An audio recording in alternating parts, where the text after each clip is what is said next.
대학 시절 동아리 친구와 둘이 한밤중에 드라이브를 한 적이 있었다. 즉흥적으로 인근 도시의 라면집까지 멀리 나갔다가 돌아오는 길에 뱀처럼 구불구불한 산길을 지나오게 되었다. 낮에는 몇 번 지나갔던 적이 있던 길이지만 밤이 되니 이것이 같은 길인가 싶을 정도로 기분이 나쁜 분위기였다. 운전을 하고 있는 건 나였지만 나는 겁쟁이였기 때문에 운전하고 싶지 않았다. 하지만 친구는 라면집에서 술을 한 잔 걸쳤기 때문에 조수석에 앉아 무책임하게 가벼운 말들을 던져대고 있었다. 그러다 문득 그 녀석이 목소리를 낮추고 속삭였다. 이 곡에는 말이지 여러가지 이상한 이야기가 있어. 나는 들은 적이 없는 소리였지만 뭔데? 뭐야? 무슨 얘기야? 라고 물었다간 그놈이 무서운 이야기를 해서 겁을 줄까 걱정이 됐다. 그래서 흥미없는 척 가장하고 그래? 하고 쌀쌀맞게 대답했다. 그 녀석은 어째서인지 고개를 숙이고 잠시 입을 다물고 있었다. 2차선 도로였지만 반대편에는 차가 한 대도 보이지 않았다. 겨우 구색을 맞추기 위해서 전등이 드문드문 서 있을 뿐이었다.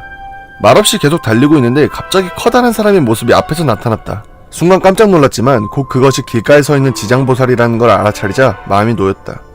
이 주변에는 왠지 모르게 커다란 지장보살들이 있었던 것이다. 그때 입을 다물고 있던 친구가 입을 열었다. 야, 무슨 얘기할까? 이 자식 조용하나 싶었더니 괴담을 생각하고 있었구나. 하지만 그만두라고 말하자니 어쩐지 자존심이 상해서 나는 그래 좋아 라고 말해버렸다. 그 녀석은 여전히 고개를 숙인 채 이야기를 시작했다. 할아버지가 말해준 거지만 우리 할아버지 댁 정원에는 어린애가 묻혀있대. 그 집 엄청 낡았거든. 언제부터였던 건지는 모르겠지만 이상한 돌이 정원 구석에 있어. 그 아래 묻혀있다는 거야. 할아버지 말에 따르면 그 어린애가 우리 집을 대대로 지켜줬대. 그 대신 언제나 화가 나 있기 때문에 매일매일 물로 그 돌 주변을 깨끗이 닦지 않으면 안 된다는 거야. 할아버지나 할머니가 매일 그 돌을 닦고 있었지만 나는 아무래도 그 이야기를 못 믿겠더라고. 그래서 초등학생일 때 병원에 누워 계시던 증조할아버지의 병문한테 여쭤봤었어. 증조할아버지도 그곳에 어린애가 묻혀있다고 하시더라고. 그것도 증조할아버지 할아버지한테서 들은 이야기라는 거야. 어린 나한테는 정말 생각도 못할 만큼 옛날 이야기라서 나는 그게 사실이 틀림없다고 단순히 믿어버렸지. 친구는 담담히 이야기를 계속해 나갔다. 이런 곳에서 하는 괴담치고는 상당히 이상한 이야기였다. 어린애라는 건 말이야, 자식키 와라시랄까? 집을 지키는 수호신이라는 거였지. 그런데 묻혀있다는 게 영 이상해서 난 증조할아버지에게 물어봤었던 거야. 왜 묻혀있는 거예요? 하고. 거기까지 들었을 때 갑자기 눈앞에 사람의 모습이 나타나 나는 나도 모르게 핸들을 반대쪽으로 꺾었다. 불빛이 한순간 비쳤을 뿐이었지만 사람의 모습이 아니었던 것 같았다. 지장보살인가? 그렇게 생각한 순간 등골이 오싹했다. 한번 지나온 길이라고? 있을 수 없었다. 길은 좁은데다 일반 통행의 오솔길이었다. 증조할아버지는 침대 위에서 양손을 모으고 눈을 감은 채 속삭이셨어. 옛날 우리 집의 당주가 복을 부르는 아이를 집에 데려왔었단다. 그 덕에 집은 대단히 번창했지. 하지만 술과 여자로 아무리 대접해도 그 아이는 돌아가려고 했어.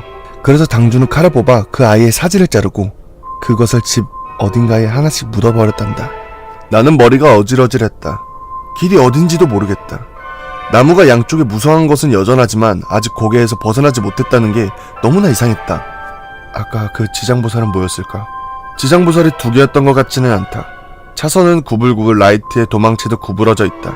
친구는 때때로 다시 생각하는 것처럼 고개를 숙이고 계속 말하고 있었다.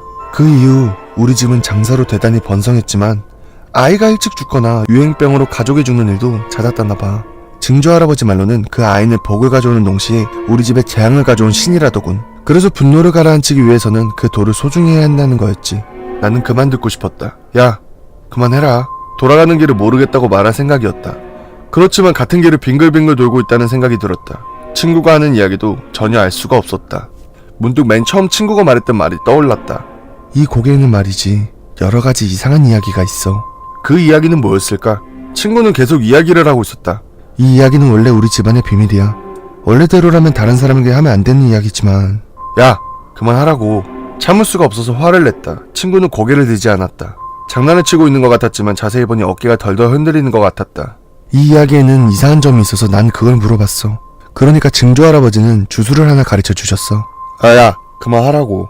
왜 그러는 거야 진짜. 왜 그런 얘기를 하는 건데. 그러니까. 야, 바깥이 이상하다니까? 모르겠어? 나는 필사적이었다. 그러니까 이럴 때는 이렇게 말을 세우라고. 호이호이. 호이호이. 너의 팔은 어디에 있느냐? 너의 다리는 어디에 있느냐? 기둥을 짊어지고 어디에 가려느냐? 원한을 짊어지고 어디에 가려느냐? 호이호이. 심장에 찬물을 끼얹은 느낌이었다. 전신에 소름이 끼쳐 덜덜 떨리고 있었다. 호이호이라는 어음이 머리에 울렸다. 호이호이. 호이호이.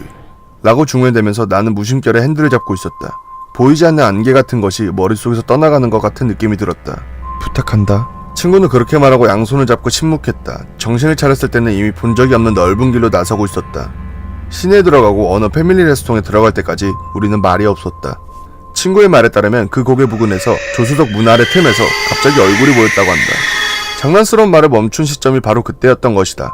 창백한 얼굴이 쑥 하고 기어나와 휘쭉휘쭉 웃길래 이건 위험하다 느꼈다는 것이다.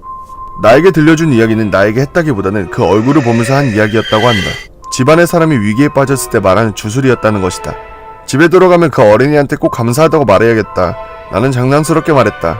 그런데 네가 그런 이야기를 믿다니 조금 의외인데? 라고 한마디를 덧붙였다. 그러자 친구는 기묘한 표정을 지으며 말했다. 나 그 돌밑을 파봤었거든.